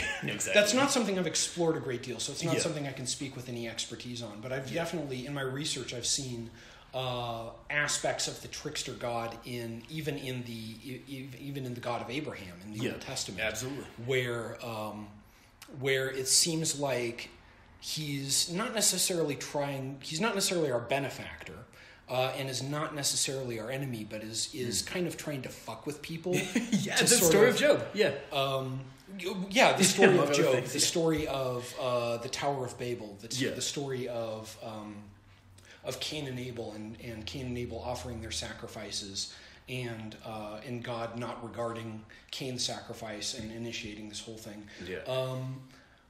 To whatever purpose, maybe to try to get us to think on our own, to try to get us to act on our own. Yeah. That's a lot of what I get out of the story of Cain and Abel, actually, is that it seems like when Cain and Abel make their offerings, what the Bible says is that God has no regard for Cain's offering. It doesn't say that God looks on Cain's offering and says, It's more like he just doesn't regard it entirely, and then it specifically says that he ignores it, not that he dislikes it. Exactly. And so Cain goes off all disheartened and everything, and God comes to him and says, "Why the long face?" And they have this discussion, and it's not much of a discussion in the Bible, but what God says is what essentially the way I interpret what God says, I can't remember the exact quote, is, why do you care what I think? Why aren't you doing work for yourself? Why isn't this offering based on your own pride in your own work rather than what you think I'm going to like the best? Yes. And of course, Cain doesn't get the message and says, like, well, if I murder my Well, then I'm going to go commit murder then. Fuck you. Yeah. Right. Exactly. Right. So that would be the shadow side of the rebel archetype. But that's a fascinating way to look at it. I mean, there was like and there's a strange equanimity in the archetype of the trickster god, because the trickster god plays tricks on everybody. So there's an odd kind of equilibrium there. So like, the trickster god will act differently toward everybody, like God acting differently toward Cain, versus Abel, but trying to get each one to grow, trying to benefit each one. He wants to benefit Cain by saying, "Hey, Cain, like, you till your own fucking field," Yep. and he wants to benefit Abel by showing him favor through Abel's sacrifice. And perhaps the underlying idea is that neither one of those brothers is better or worse, but each of them is getting what they need in order to grow. It's fascinating you mentioned the devil in conjunction with the trickster archetype. Like in my experiences as a medium, I had like a series of 2 or 3 different clairvoyant experiences, maybe a month or so back, where I saw like Loki and Coyote and like the devil as like this odd like holy trinity of like trickster deities. Yeah, and maybe for those of you who don't know, Coyote is a trickster deity in many American Indian myths and lore and legends and active spirituality, and Loki is basically the same thing in Norse mythology. So all 3 of those gods were presenting themselves as beings who like to fuck with me, and that's the thing. And I love having this interview because I have had visitations from a spirit who refers to himself as the devil or as Lucifer, and he's awful. Like, he's a jackass, and he's the fucking worst. But this is what I notice is his game, regardless of my assessment of like his moral characters. Like, he is trying to get me to lie to myself about who I really am. That's his end game. Like, he wants me to guilt myself out of like being who I really want to be. And that's I mean, if like, regardless of what you're going to call that figure, because I don't think naming it any particular thing, it may not matter at all. So I mean, regardless of what you want to call that particular thing, like it is. I mean, it's an act of rebellion against that force of badness, whatever it is, to have a dialogue like this, like to realize that, like, to strip away the lies and be like, I'm talking with a Satanist right now. Like, he's clearly a good dude, like we are not talking about, anarchic murder acts, like we're sitting here talking about like philosophy, like how does your philosophy of Satanism like resonate with the world? Has it help you to be a better person? And I love that, because like my personal experiences of a being who refers to himself as the devil are like of this thing that doesn't want that to happen. Mm-hmm. So I think so. I mean, but clearly we're talking about a different thing when we talk about your philosophy. So I think that sort of dismantles as a whole like the idea of Satanism being a bad thing, because like I'm growing out of my experiences with that being to open myself to dispel false myths through this podcast. So yeah, there's that. That was long-winded and mostly nonsensical. That's okay. I do that. So yeah, I think there's also a dangerous aspect to exploring religions for oneself, which is the notion of spiritual materialism. Yeah. Which is something that the Buddhist teacher and part-time lunatic Chogyam Trungpa talked about. That's this guy. Yeah. Really Speaking interesting of trickster character. gods, yeah. Yeah, he actually does fit that archetype very well. Oh yeah. So, but he wrote this book called Cutting Through Spiritual Materialism that I'm reading right now and that I really enjoy. Nice. Which talks about the notion of one using spirituality to build up their own ego. And that's something I'm still kind of wrestling with as I sort of build this religion for myself, is how do I do this without turning it into just a way of saying like, look how cool I am, look how different I am, look how smart I am, look how superior I am to other spiritual paths, anything like that. So that's kind of a challenge. And Chogyam Trungpa recommends everyone having a guru, a personal teacher, which is not something I really have access to as a Satanist. I don't think most Satanists do. It's not like there's a lineage of master-teacher student relationships that you have in, for example, Buddhism or in the Hindu religions. Right, and even that tradition, and that establishing those lineages may be difficult within a tradition that values rebellion. Yeah, exactly. Rebellion and individuality, especially. Exactly. So there's a conflict there that I'm still wrestling with. But I guess what I'm saying there is that there's... I think it's important for people to be individualistic in their religious aims and in exploring their own personal spirituality, but there has to be some element of caution with that. Yes, absolutely, and I definitely see what you mean, and that's what I like. That's one of the first things I learned about being a medium is like you can have spirit guides that teach you, and this is a tradition. This is an age-old tradition from shamanism, which dates at least 10,000 years old. Is like you work with spirits, you see spirits, and then you have some of those spirits whose job it is to teach you about spirits, how they work and how you can work with them. But even that's not enough. I mean, and this is my experience anyway. Because if you get too far into that, ultimately it's not everybody else's reality. So even if you do have mentorship coming from spirits, you can still distance yourself too much from everybody else. And I've taken pains to establish like a network of mentor figures in my life. I've got about 3 or 4 different ones right now, and they're brilliant. And I learned so much from them. And ultimately I think you'll learn something from FaceTime person to person that you would be without if you just sort of wander off into the spirit world and do your own thing. Mm-hmm. Yeah, which I've done. It doesn't end well. So there's that. Yeah. So yes. Well. So okay. So this is good. Let me check time. Okay. So I have there. So this is really cool. So we've covered a lot of your personal philosophy. We've covered a lot about how Satanism for you defines how you think of sacredness, and how it allows you to see sacredness in the world and in other people and in yourself. Tell us more about how you came to your what is the evolution of your path just in general? Let's go way back to when I was a kid. And this is something I've written about in one of the stories on my blog. Cool. Is my first religious experiences, which was. My parents were not very strongly religious. My mom was kind of very loosely Christian. Yeah. And part of this religious denomination of Christianity called Christian Science. Yes. Which I'll describe in a bit. My dad was very much kind of loosely Taoist, Buddhist, Alan Wattsian kind of stuff. Neat. Huh. So my mom thought it would be a good idea for me to go to church starting when I was, 5, 6 maybe, just to get exposure to religious ideas and to Christianity in particular, since that was her background. Sure. And without necessarily with the intention of converting you, just wanted to let you get, experience it because it's a big part of our Exactly. life. Yeah, exactly. Yeah. I think that my mother would go to church on Sundays, and she's an atheist now. Yeah. But she would go to church in order to feel spiritual, without necessarily buying into all of the dogma that the church was feeding her. And so the Christian Science Church is this interesting denomination. It was founded in the 19th century in New England by this woman named Mary Baker Eddy. Right.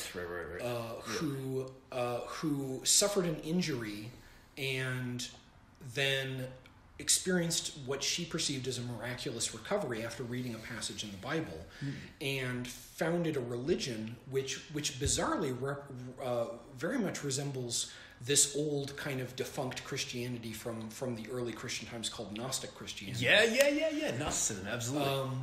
I haven't been able to find any evidence that she was exposed to Gnosticism in any way, but nevertheless, there's a strong correlation where she believed that the material world was not real, was an illusion, a manifestation of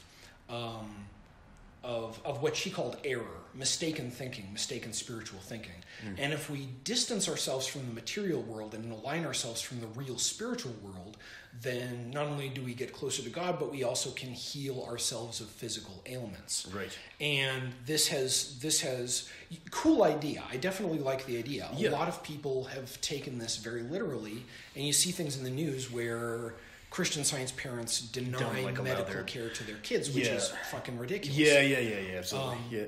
There's a line between like believing that spirituality can cure the body, and I've experienced to do exactly that. I mean, but there's a line between that and just being like, you can't get vaccinated because God, like, right? Yeah, and that goes to what I was saying earlier about how people take these religious experiences and turn them into what they see as objective reality and mandate that to other people, and that causes problems. Right. And that's one of those problems.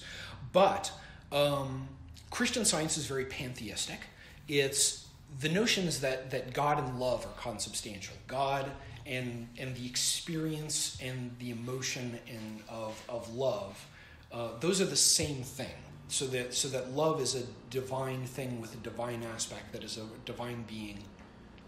That's cool. I really like that idea, and I think that that's been very influential on me developing my own sort of pantheism. Yeah. But I so for a while I kind of bought into that, and as I grew up into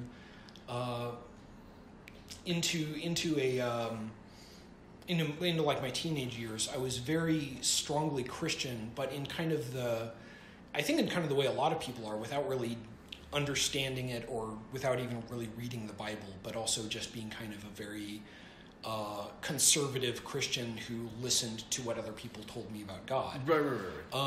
It was more about participating in the culture than necessarily like... That was a huge aspect of it for me, is that I had Christian friends, and I would go to church, and I would want to be part of the whole thing.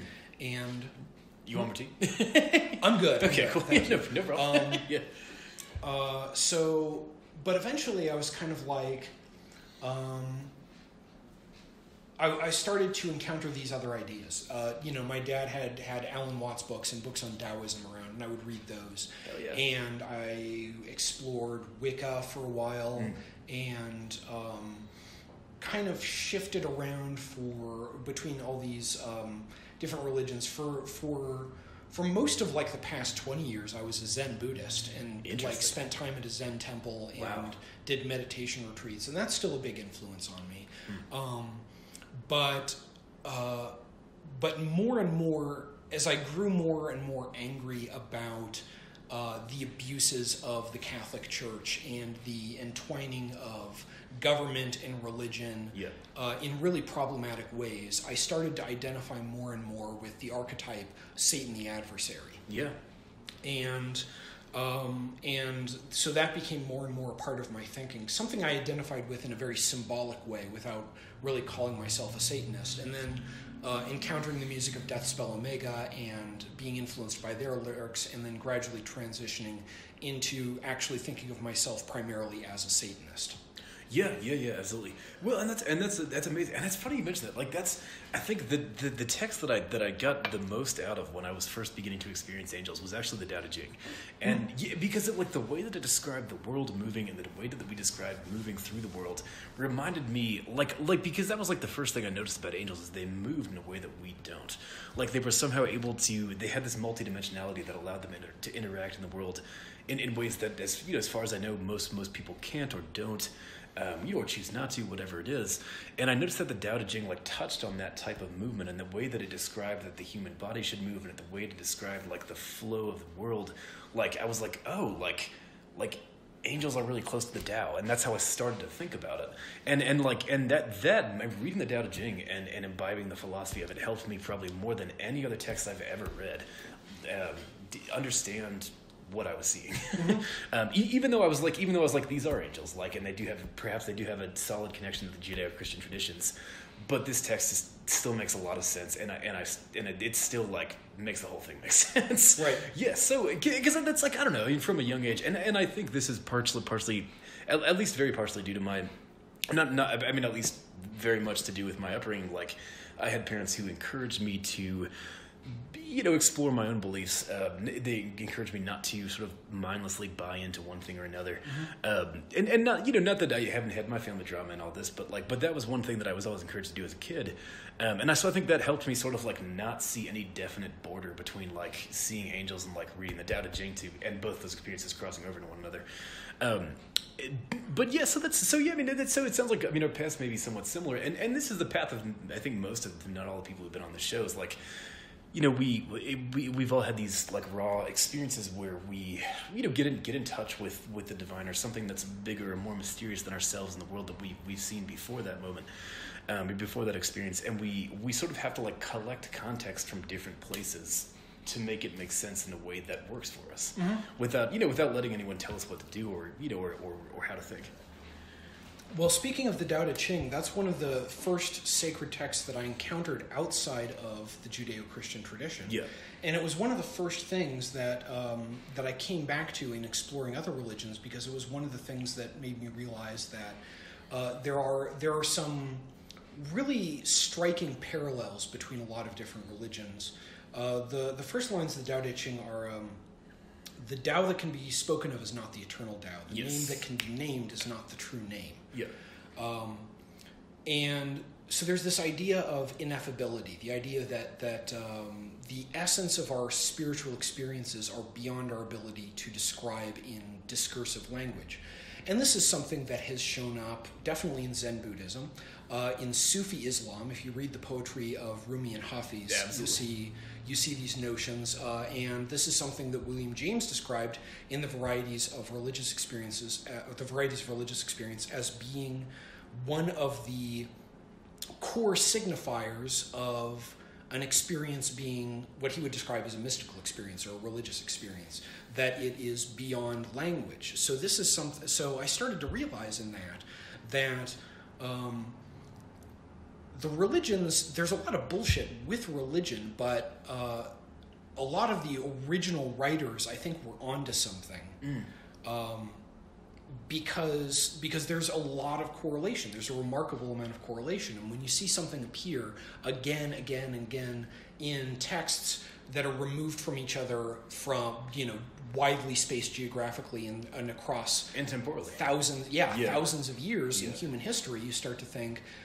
Maybe like there's something here. There's something here. Right.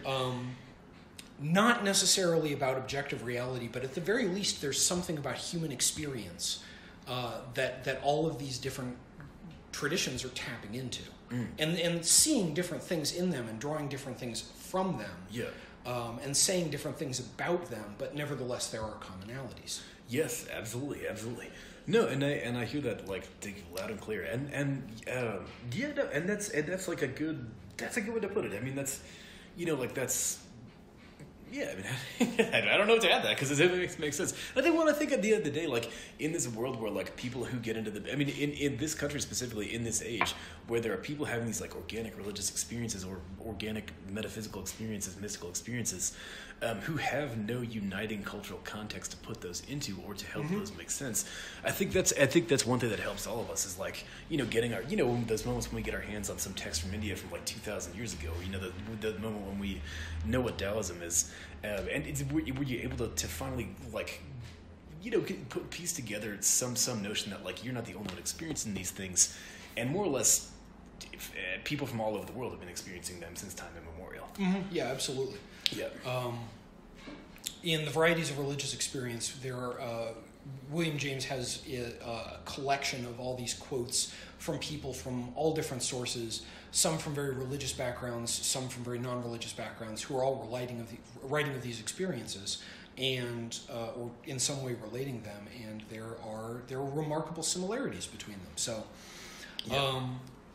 but yeah, there's that element that religions, I think, are valuable in providing a container for those, and I like the idea of religion as being sort of a shared cultural experience of a shared cultural expression of these things that we can't really speak of. Yes. And so I like religion in that sense, and where it becomes problematic is where things stop being symbols that are understood personally through personal reality and start becoming these mandated objective realities that you are required to buy into in order to be part of the in-group. Sure, right, exactly, and And that's a good way to put it. I mean, I think my first experience of like, I think at the time I would say was my direct experience. It was the most I could ever come to a direct experience of God. And I still don't know exactly how to phrase it because, as you were saying, it was like beyond words. Mm-hmm. I was 16, and it was actually after I started seeing angels. And I was talking to this dude. We would later become lovers like that, but that was further down the line. But I was talking to this guy. We were like hanging out. We were both in high school. We were hanging out after class. And he said something that was just like, it was just more kind than what the average person would say in response to a certain thing. And it just struck me. And it was like, it was just right at that moment, or like something about whatever connection was between us at the time sparked something, and I looked at his face, and it was like blazing with this golden light, and it was like the outline of his face, but it was entirely filled in by this like impossibly bright light. And I literally dropped to my knees and wept. And it was like, he was like, dude, what are you doing? Get up. So he didn't know what the fuck was going on. But it was like, and it was like a couple of seconds. It was a couple of seconds. But I will never be able to describe what that was like with words. Like ever. Like literally ever.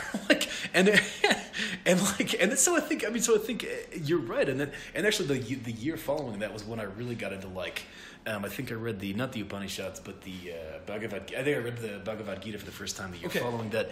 Read more of the Tao Te Ching after that, because like that was like, you know, connecting with other people who had these like impossible to describe experiences, even if they were thousands of years removed from me, was so vital to me because it was like.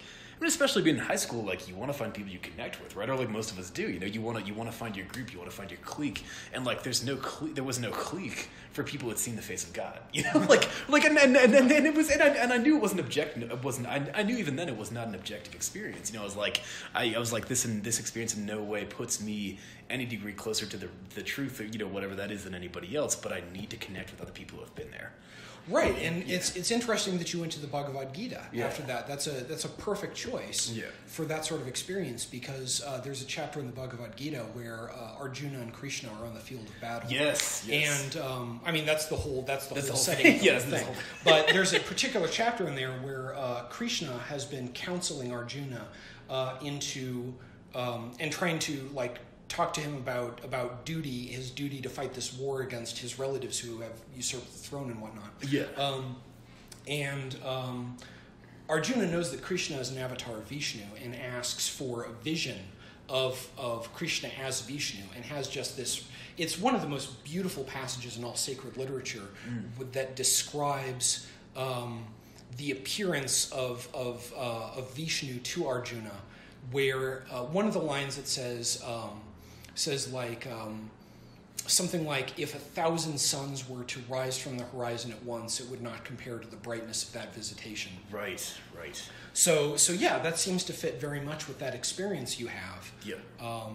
So, you know, there's, you know, you find through these mystical experiences, you find yourself connected with people, you know, let's see, when was the Bhagavad Gita? It's part of the Mahabharata. I think it was written about 2,500 years ago. Yeah, I was going to say, yeah, it was definitely BC, but I can't remember when. But yeah, no, and that's right, and you know, and thus, you know, again, we turn again to the archetype of the rebel. If you've got, and I was very rebellious in high school in a number of different ways. I mean, I wasn't like doing drugs or anything like that, and you know, or like, you know, breaking school windows or whatever. But I was very rebellious in my own sort of ways.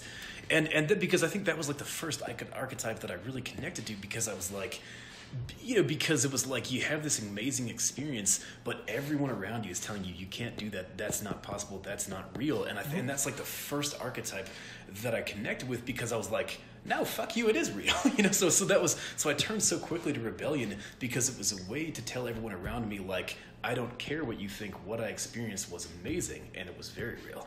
Right, like how is that experience any less real than anything else we experience? Right, exactly. Like exactly. What even is real?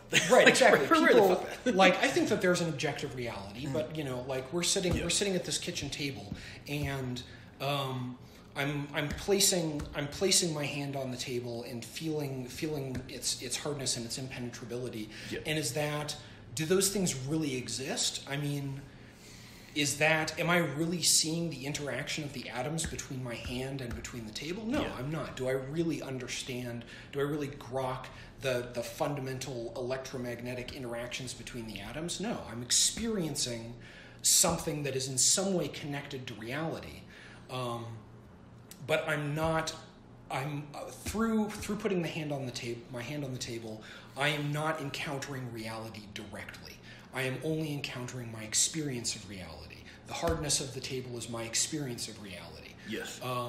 So, like, we can, and you know, I can go into the whole like different philosophical notions of truth, the correspondence theory of truth, the pragmatic theory of truth. But what it comes down to is that I'm not going to say that any of my experiences are objectively real, except in that they are my experiences. That's really all I can say. So I'm not going to make objective claims about the world based on these transient experiences that I've had, however remarkable. I mean, they have remarkable quality to me, or remarkable meaning to me, but I'm not going to go from there and say, okay, based on this experience, God exists. He's an old man in the sky, and he has a white beard, exactly. He has a white beard. He wants us to worship Jesus and to not be gay. Right. Right. You know, people. Right.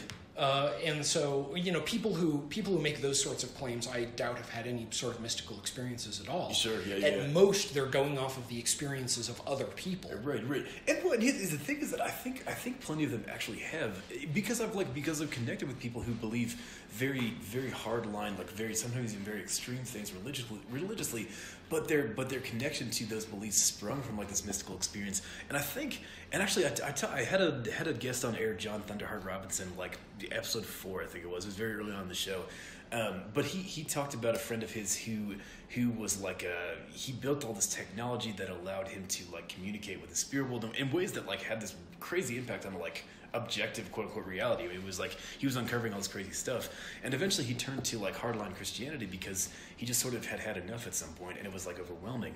And I think that my personal like idea about what may happen there is that like, you know, it's like you have this raw experience and it's overwhelming, and you know, and you know, you can go a couple different directions from there. One is like, you know, hey, forget what all of you are thinking. Like, this was awesome to me, so I'm going to do that, you know, or I'm going to seek that, or a continuation of that. And another is like, I'm terrified because this thing was completely beyond description. I've lived my whole life in a world of things that have descriptions. So I'm going to retreat to like the first place that offers me a very definite, very hardline context for this. And I do think that happens.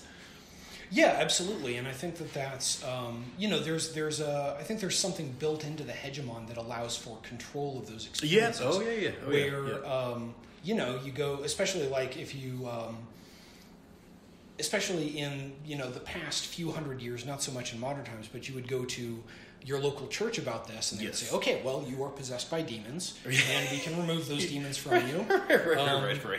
Right. But, you know, the important thing is that you vest your trust in us as the sole religious authority, and then we'll take care of these experiences for you. Right. So, and I think that that's one of the mechanisms of that the hegemon uses to control people and to control experience is to place a demonic aspect into these experiences and say like, oh, these are bad things that are happening to you. We can fix them. We can make them go away. Right. Well, right, exactly. And I had a phone interview that I cannot put on air because my reception is really bad in this place, and the sound quality turned out to be crap. But I will recreate it at some point in person when I'm able to visit this person again and do the interview face to face. So this person's name was Anne, and she is an incredible occultist and incredibly involved in the world of academia and very, very accomplished in her academic studies of religious philosophy and religious history, and also a very deeply mystical person whose practice is at once very mysterious and very down to earth. And Anne at this point has a rough outline and a plan to write a book about how like many experiences of saints were like homoerotic experiences of the divine, and because she reads that very clearly in their writings, and I would definitely not entirely disagree. I don't know. If I were to disagree, it would probably be to a very, very small extent, and it would certainly not be about all of those saints. Like, I mean, because she's sort of reading a lot of saints' mystical experiences as like, they had a sexual experience of God, and that was a male on male sexual experience, or or was beyond gender, or was gender differently than we think of gender because it's the divine, and like your head blows up when you think of gender and the divine, you know? Yeah, exactly. So right, and she read these like their mystical writings as like very thinly written pieces of code, like, hey, you guys, like it's okay to be gay for Jesus, you know, like saying that's and I completely agree, and again, like I think these experiences may be more complex than that. I think she knows that too, but I'm definitely 100% on board with that. In that many the writings of many male saints read the same way to me, and I do believe that is at least partially there. Yeah, absolutely. It's this is something that's common throughout religious traditions where there's a sexual aspect to mystical experience, religious experience. Yeah. So yeah, that makes sense to me. Yeah. So. Yeah. No. Absolutely. No. And I'm 100%. Like when I say I don't agree entirely, I mean like I just think there's more to it, but like. It's there. Well, it's like I'm convinced. There's always more to it when we're talking about religious experience and discursive language. Right, exactly. Exactly. So whenever we're talking about like actual mystical experience, we kind of have to start off by saying, okay, like we can talk about this, but everything we're saying is kind of a lie. Right. Everything we're it's everything we're saying is the. You're taking the raw. Speaking of this countertop, you're taking the raw block of marble and you're whittling it down to something that's like. Very little of what it used to be, but but you can guess at what it was. Mm-hmm. You know, you have some glimpse of what it was. So this is good. Let me check time one more time. I do tend to ramble. Okay, yes, we're at about an hour. Thank you very much for being on the show. Your presence was awesome. Your wisdom is enormous, and we covered some really great stuff, and I'm really glad I had you. So. So we're coming to the point where we do shameful plugs. So why don't we start with you? Because I'm running out of things to plug. I've done I've plugged like every single thing I've ever written and blogged about. So you got. Okay, so the main thing for me is my blog, A Satanist Reads the Bible. Nice. Which is exactly what it says on the tin. It's me. I mean, I write about other things, other aspects of Satanism, other aspects of philosophy, but mainly it's me just exploring the Bible through the lens of Satanism and going through this process of building religion for myself through these writings. SatanistReadsTheBible.com. I also reblog my stuff on Medium. If you like my stuff and you want to support me and you happen to be a member of Medium, you can get on Medium and read my stories under the publication. Cool. A Satanist Reads the Bible. Clap for the stories. I get money that way. Yeah, so that helps me out. Very cool. Other than that, like if you're interested in these ideas, I very much encourage anyone to read the sacred texts. Read sacred texts for yourself. Interpret them for yourself. The Bible is great if you read it on its own terms. Mm. I like the New Revised Standard Version. Some people like the King James Version because it has that older poetic language. So, like, find a version of the Bible that makes sense to you. I really like the Hindu Upanishads. The Bhagavad Gita, which we've talked about a little bit today, is just an enormously beautiful text. The Tao Te Ching is great. I've got a copy of some of the translations of the Rig Veda on the way, so I'm excited about that. Oh, nice. Okay. And then works of Western philosophy. One of my favorites is Georges Bataille. I'm reading his Theory of Religion. Hegel's Phenomenology of Spirit has been a huge influence. Kojève's introduction to the reading of Hegel is a good source for interpreting that, and also connects that to Bataille and also to Marx. Marx is not. I like Marx as well. It's not really connected to my Satanism so much as my political and economic theories. Sure. Yeah. Kierkegaard. Kierkegaard's Fear and Trembling is a remarkable exposition on the nature of faith and religion. So read these books for yourself. Develop these ideas for yourself. Cool. And see where it takes you. Yes, excellent. Okay, good stuff. Yeah, and actually, I'll take a note from that. Take a note from that book. Instead of plugging something I've read or written, instead of plugging something I've written, I'll plug something I've read. So I'm an enormous fan of the works of Poppy Z. Bright. Poppy Z. So I refer to Poppy as male since Poppy's now male has transitioned. When Poppy was writing, he was female. So just to explain my pronouns there. But anyway, so what Poppy is enormously popular with the indie horror community. I do not know what his name is right now, so that's why I'm not calling him by his proper name. But referring to this person when he was Poppy.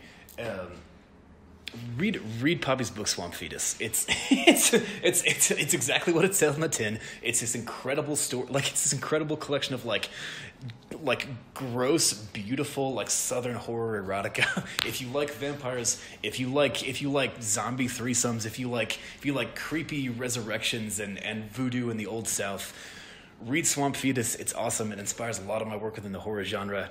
And actually, and Poppy, after transitioning and quitting writing, he became a voodoo root worker. So I would venture to assume that some of the experiences detailed in Swamp Fetus are experiences that Poppy had himself, and somewhat organic in the tradition of Southern voodoo. So there are some real insights into that world in that book of short stories, and it's great stuff. Go ahead and read it, and as usual, check me out on Facebook. I'm there at You Guys I'm Psychic. That's You Guys, I'm Psychic. I tried to add an exclamation mark and a couple swear words, but Facebook wouldn't let me. Thank you, evil overlord Mark Zuckerberg. And again, so thanks again for being on the show, Todd. Okay, cool. I'm done with it. So thanks, Todd, for being on the show. Thanks for having me. Absolutely. And again, you're listening to the Medium Hour. I'm WolfBoy, your host. And as usual, stay curious. One last thing. Shout out to Jesse Deadman of Deadman's Tome. You can find him on deadmanstome.com. Jesse sponsors my podcast, publishes other works within the realm of horror, urban fantasy, and general amazing fiction. Jesse has his own podcast, YouTube channel, a couple other pieces of media that he puts out. He often collaborates with other writers. He does interviews in the vein of what we're doing now. And last of all, shout outs to everyone who told me magic isn't real, because it's fun proving you wrong. Once again, I'm your host, WolfBoy. We'll see you next time.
Hello, listeners. Welcome once again to the Medium Hour. I'm your host, WolfBoy, and I'm here with...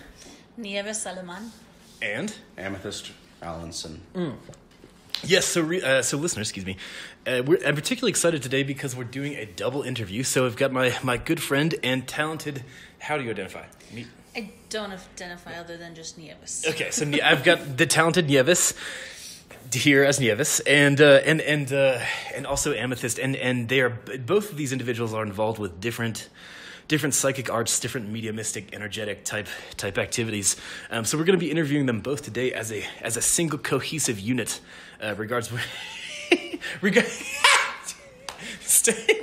Yeah. See, what you're not seeing, listeners, is Nieves making inappropriate gestures with her hands and body parts. Anyway, so I know it is worse. Just believe all of you believe me when I say that it is worse. So today we're going to be covering some of Nieves' own experience with being psychic, some of Ameth's experience as well. And the reason I wanted to have Nieves on the show today, one of the reasons, listeners, is because Nieves' story reflects a lot of what a lot of people who are psychic or who sort of wake up to being psychic at some point go through. And we'll get into that. Let's start off with that. So what is your backstory with, tell us about your life with psychic experiences. So I grew up in a pretty traditional household. They don't really talk about ghosts and things like that. Yet, even though through my culture as being a Mexican American, we tend to have weird traditions about things. Okay, yeah. That's hanging out certain herbs in your house to ward off certain spirits. That's doing certain practices, whether it's the way you sweep a kitchen or the way you do certain things. Like, that's very traditional in my background. But that's also something that not a lot of people talk about. Like, well, I was raised to do this and we did it for this. And to deconstruct those things, you actually find out that there was reasons why we did that. Whether it actually helped certain households minimize colds in their household, or it helped certain households minimize the animals coming into their house and things like that. There's weird traditions that I think a lot of us need to, at some point, walk through to be able to understand why people back then would do those things. Right, and like who we are spiritually today. Yeah, no, that makes sense. So right, so in other words, like you're talking about a lot of like, it sounds like you're talking about a lot of like traditional like shamanic remedies. So like, traditional cultures have had these types of remedies for years, and those remedies will come from people who have direct contact with spirits and they learn certain things. So you grew up with a lot of that stuff. But it becomes tradition. It's not necessarily something Right. we talk about. Right. So like you have no idea why you're doing this thing. You're just doing this thing, Right. which means you have